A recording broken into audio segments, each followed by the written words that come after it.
Hello viewers, আসসালামু আলাইকুম। আমরা যে মাদারবোর্ডটা দেখতে পাচ্ছি এটা হচ্ছে গিগাবাইটের 80 DS2। সচরাচর আমরা এই মাদারবোর্ডগুলো কিছু প্রবলেম আমরা ফেস করছি। সেটা হচ্ছে দেখা যাচ্ছে অনেক সময় এর ল্যান কানেকশান ছেড়ে দেয়, ইউএসবি ছেড়ে দেয়, সাউন্ড আসে না। এই সমস্যার ভিতরে আমরা অনেক সময় পড়ি।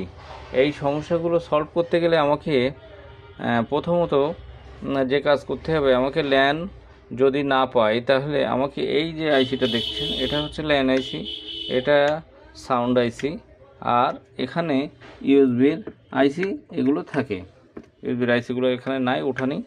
এখন আমার যদি ল্যান না পাই, আমি এই ল্যান আইসিটা পরিবর্তন করে নতুন করে রিপ্লেস করে লাগাই দিলে ল্যান ঠিক হয়ে যাবে।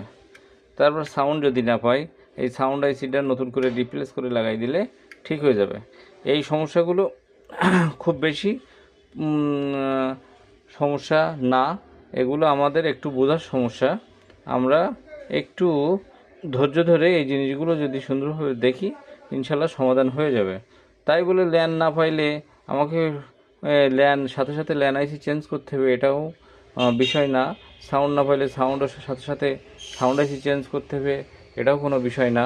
আপনাকে আগে এই আইসি ল্যান যদি না পাই, আপনার ল্যানের ভিতরে কোনো ময়লা টয়লা আছে কি না সেক্ষেত্রে দেখতে হবে। দেখে তারপরে সেটা পরিষ্কার করে সুন্দর করে আবার ল্যান্ডলাইন দিয়ে দেখতে হবে যে আসলে এটা পাই কি না। তারও যদি না পাই তখন আপনি ল্যান আইসি পরিবর্তন করবেন।